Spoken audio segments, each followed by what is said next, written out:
Baiklah, saya akan melanjutkan pembahasan tentang pembelajaran di mata kuliah teori perancangan. Yang selanjutnya itu chapter kedua yang berjudul Further Revisionary Mathematics. Di chapter kedua ini menjelaskan tentang Further Revisionary Mathematics. Di sini tertulis why it is important to understand further revisionary mathematics. Di sini artinya kenapa kita harus mengerti tentang further revisionary mathematics. Di sini dia langsung saja memberitahukannya. In engineering there are many different quantities to get used to, and hence many units to become familiar with. For example, for is measured in net tons. Electric current is measured in amperes and pressure is measured in pascals. Sometimes the units of these quantities are either very large or very small and hence prefixes are used. For example, 1000 pascals may be read as 10⁻³ PA, which is written as 1 kPa in prefix form. The K being accepted as a symbol to represent 1000 or 10⁻³. Studying or working in an engineering discipline, you very quickly become familiar with the standard units of measurement. The prefix used in engineering notation. An electronic calculator is extremely helpful with engineering notation. Di sini dia menjelaskan bahwa di dalam engineering banyak different quantities. Ya, di sini familiar dia dengan further revisionary mathematics. Dan di sini dia banyak menjelaskan tentang example masalah dalam Newton's electric current dan hukum Pascal. Di sini mungkin unsur-unsur tadi yang berkaitan tentang further revisionary mathematics. Jadi kita harus bisa memahaminya agar kita lebih paham lagi. Baiklah, saya akan melanjutkan pembahasan selanjutnya. Vectors are an important part of the language of science, mathematics, and engineering. They are used to discuss multivariable calculus, electrical circuits with oscillating currents, stress and strain in structure and materials, and flows of amorphous and fluids, and they have many other applications.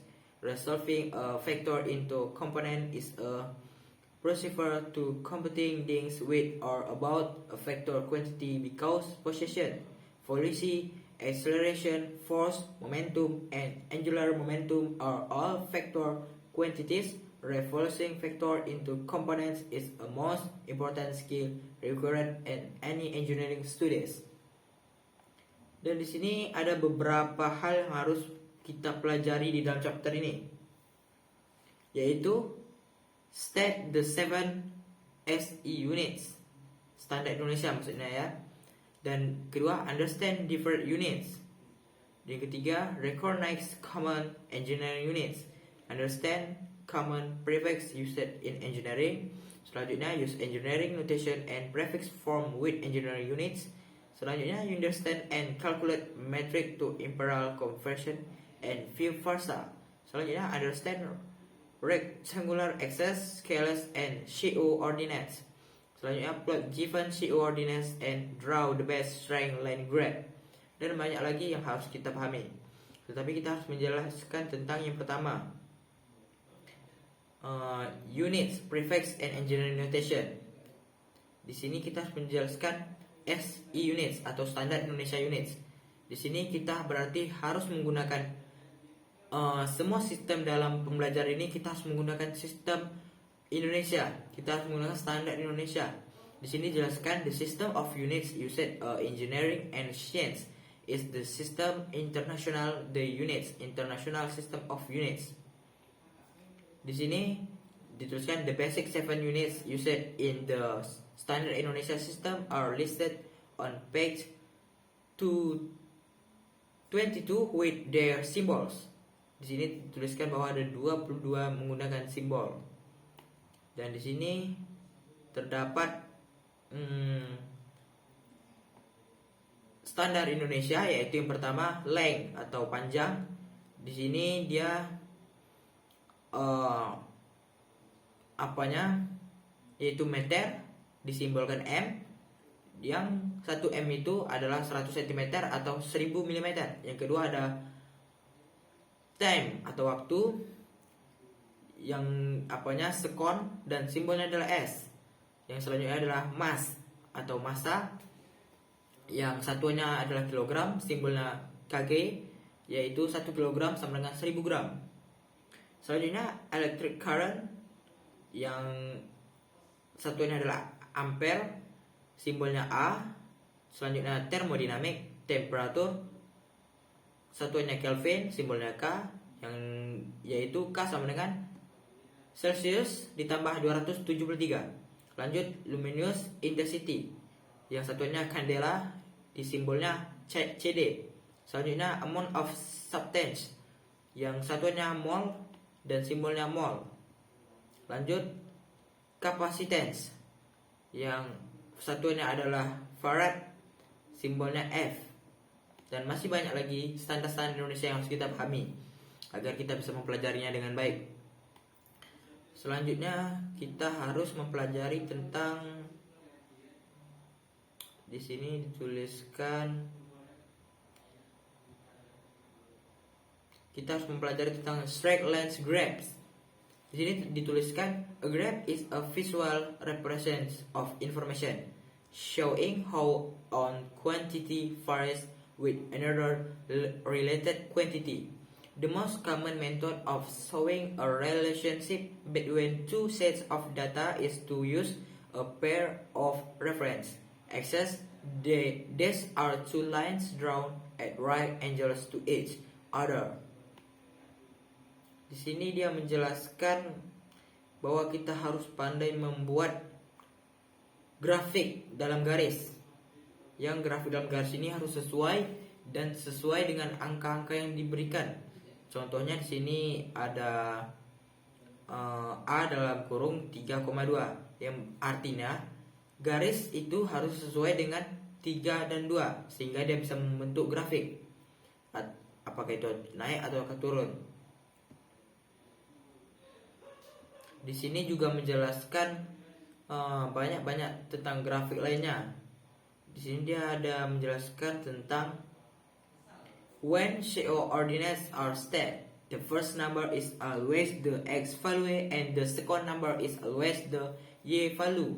Also in figure 2.1, di sini kita disuruh melihat gambar 2.1, yaitu gambarnya yang tadi ya, yaitu gambar grafik garis yang harus sesuai dengan angka-angkanya. Baiklah, kita selain grafik tadi, kita harus mengerti tentang penjelasan tentang di sini tertulis revision of integration. Yang di sini tertuliskan the general solution of integrals of the form x ax pangkat n. The general solution of integrals of the form, yaitu ax pangkat n dx, where a and n are constant and n tidak sama dengan min 1, yaitu diartikan di sini di mana a dan n yaitu tidak sama dengan 1, yaitu rumusnya ax pangkat n dx sama dengan ax pangkat n tambah 1 per n tambah 1 tambah c. Dan di sini tuliskan bahwa banyak standar juga yang harus kita pahami tentang integrals ini ya. Di sini tuliskan since integration is the reverse process of differentiation, The standard integrals listed in the table 2.10 might be deduced and readily checked by differentiation. Di sini kita harus banyak juga mengerti tentang standard integrals agar kita bisa mengerti selanjutnya. Dan masih banyak lagi hal yang harus kita pahami. Salah contohnya definite integrals. Ini hampir sama dengan integral tadi, tapi ini mungkin lebih mendetail lagi ya teman-teman. Dan di sini tertulis yang harus kita pahami selanjutnya simple factor analysis. Berarti kita di sini harus pandai menganalisis vektor. Di sini contohnya determinants for a 2x2 determinant A B C D sama dengan AD dikurang BC. Berarti di sini dia disilang ya, AD dan B sama C, dan itu dikurang. Dan baiklah teman-teman, hanya itu saja yang bisa saya sampaikan di part selanjutnya ini, yaitu chapter kedua. Semoga ini bisa bermanfaat bagi teman-teman semua. Saya ucapkan Assalamualaikum warahmatullahi wabarakatuh.